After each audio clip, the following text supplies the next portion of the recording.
Jean-François Husson, bonjour. Bonjour. Vous êtes donc sénateur, président d'Atmo Grand Est, l'association de surveillance de la qualité de l'air dans le Grand Est. Et le colloque que vous organisez le 3 septembre prochain portera sur le thème Air et climat, de l'urgence d'agir à l'action de tous dans le Grand Est. Pourquoi est-il urgent d'agir ? Mais il est urgent d'agir parce qu'il suffit de regarder globalement ce qui se passe autour de nous. Réchauffement climatique, phénomène de pollution de l'air. Réchauffement climatique, l'engagement de la COP21 à Paris, c'est de mobiliser 100 milliards de dollars chaque année au niveau, je dirais, des pays riches. Et puis, la pollution de l'air en France, le coût économique et financier, la commission d'enquête sénatoriale que j'ai présidée en 2015 avait évalué le coût à 100 milliards d'euros par an. Le coût économique et financier pour la France.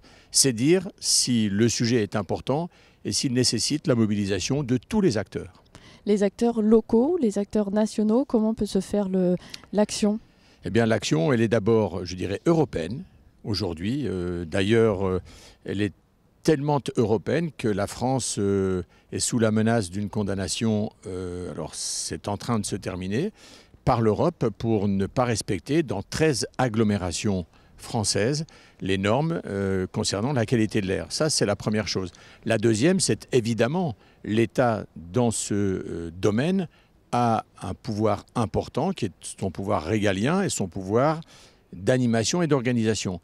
Il ne peut pas le faire tout seul. Il doit le faire aussi avec les territoires. Et quand je dis les territoires, c'est évidemment, on pense aux collectivités territoriales, les plans climat-air-énergie, les plans de protection de l'atmosphère. Voilà aujourd'hui des compétences qui sont exercées par les collectivités territoriales. Mais je fais quand même une remarque, quand la compétence a été transférée sur les plans de protection de l'atmosphère aux collectivités territoriales, notamment par exemple aux métropoles, ça a été compensé sans aucune donnée financière de compensation, alors que le travail était insuffisant et mal fait. Voilà, c'est une remarque, mais je pense qu'il faut la rappeler. Et puis, quand je dis l'ensemble des acteurs, c'est que, je l'ai dit, il y a les plans climat, il y a donc un rôle entre les régions, entre les intercommunalités, et puis l'ensemble des autres acteurs, que sont les industriels, chacune et chacun d'entre nous, les acteurs également du monde du transport, et puis le secteur agricole. Finalement, ces 4 grandes familles d'acteurs qui composent aujourd'hui le conseil d'administration du réseau Atmo, c'est-à-dire les associations agréées de surveillance de la qualité de l'air. Alors justement, au sein d'Atmo Grand Est, comment œuvrez-vous pour protéger la qualité de l'air ? Alors, Atmo Grand Est, finalement, répond à une mission de service public confiée par l'État. Et c'est donc un réseau associatif. On est finalement un acteur de l'économie sociale et solidaire depuis maintenant plus de 20 ans, largement d'ailleurs, avec une composition de conseil d'administration de ces 4 familles d'acteurs dont je vous ai parlé. Première obligation, c'est de mesurer en permanence la qualité de l'air à l'échelon national, avec évidemment un certain nombre d'appareils, des mesures d'étalonnage, c'est de l'expertise, c'est de l'information objective. Et puis ensuite, c'est d'essayer, évidemment, pour le compte de l'État et des collectivités, de prévoir les épisodes de pollution, de travailler sur l'interaction, d'imaginer le plus possible les scénarios susceptibles de se produire et puis de travailler également à éclairer les décisions de demain pour trouver des solutions nouvelles avec et au service de l'ensemble des acteurs qui constituent notre conseil d'administration, ces 4 familles d'acteurs, je le rappelle, l'État, le secteur des transports, l'ensemble des partenaires institutionnels et l'agriculture. 4 familles d'acteurs que vous arrivez aisément à mobiliser, ou comment se fait la synergie ? C'est une véritable réussite. On parle beaucoup aujourd'hui de nouveau monde ou d'ancien monde. Ça fait plus d'un quart du siècle que le réseau Atmo fonctionne de cette manière et c'est la raison pour laquelle les décisions sont en général toutes prises à l'unanimité.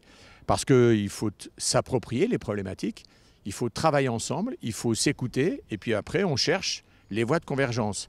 Alors ça ne fait pas toujours plaisir à tel ou tel acteur, mais quand l'information est objectivement partagée, quand les pistes de solutions et de réflexion sont mises en œuvre dans la collégialité des acteurs, il y a toujours un moment où on trouve la convergence. Et puis, on a une obligation, c'est de faire en sorte que ce qu'on ne perçoit pas, parce que je prends un exemple, quand vous avez devant vous une bouteille d'eau avec rien dedans, on vous pose la question, qu'est-ce qu'il y a dans la bouteille ? On vous dit rien. Si, il y a de l'air. Si vous avez de l'eau, on imagine une mauvaise qualité de l'air, dans un premier temps, vous ne le percevez pas, vous ne le sentez pas, sauf par des réactions notamment sanitaires et l'impact que ça a sur la santé. Or, les enjeux air, climat, énergie, tout ça a un lien important et souvent des causes sur la santé des Français. C'est la raison pour laquelle on doit ensemble se mobiliser sur les enjeux afin de remédier à la fois à une mauvaise qualité de l'air et de travailler à l'amélioration pour la santé humaine. Donc si je comprends bien, ça passe aussi par de la sensibilisation, de la pédagogie auprès des citoyens, de tout le monde? Oui, et on n'en fait jamais assez. C'est là où chacun doit effectivement être acteur. C'est-à-dire que, y compris dans sa vie personnelle, la manière dont on habite, les composants qu'on utilise, soit pour le ménage, soit dans sa vie de tous les jours, quand on fait des travaux de rénovation, les peintures, ce qu'on appelle les composants organiques volatiles. Voilà, il faut être attentif à tout ça, parce que ça a un impact. Il y a une interaction, chacun le comprend bien, mais c'est pour l'ensemble des activités humaines. C'est la manière dont aujourd'hui, par exemple avec Atmo Grand Est, depuis plusieurs années, on a un partenariat intelligent et fécond avec la Chambre régionale d'agriculture, où on finance un poste d'ingénieur sur les relations, les interactions entre qualité de l'air et pratiques agricoles, pour chercher des voies d'amélioration, pour travailler à des pratiques nouvelles. Eh bien ça, il faut le faire avec tout le monde, avec les acteurs du monde économique. Alors, eux, ils sont aussi dans la composition du réseau Atmo, mais ils sont dans la composition parce qu'ils sont des contributeurs importants au travers de la TGAP, la taxe générale sur les activités polluantes. En fait, ils financent le fonctionnement des réseaux d'associations agréées de surveillance de la qualité de l'air. Donc on a une double obligation à leur endroit. À la fois, ils améliorent, eux, je dirais, ou ils réduisent les rejets de mauvaise qualité, et par les efforts qu'ils font, nous leur devons des services complémentaires pour être en permanence sur une voie de progrès. Je donne juste un exemple. Si on regardait les normes d'il y a plus de 20 ans, on serait aujourd'hui quasiment avec des petits soleils partout. Sauf que dans le même temps, les normes européennes ont aussi évolué parce qu'on en mesure plus, on regarde plus de composants sur les émissions et la qualité des émissions qui sont dans l'air. Voilà. Donc c'est vraiment important que tous les acteurs se sentent mobilisés. Je pense qu'on ne va pas assez vite, si vous voulez mon avis, mais pour aller, je dirais, pour bien avancer, il faut pouvoir partager avec les acteurs. Et ça, c'est important. Il faut pouvoir sensibiliser les populations et leur permettre d'agir.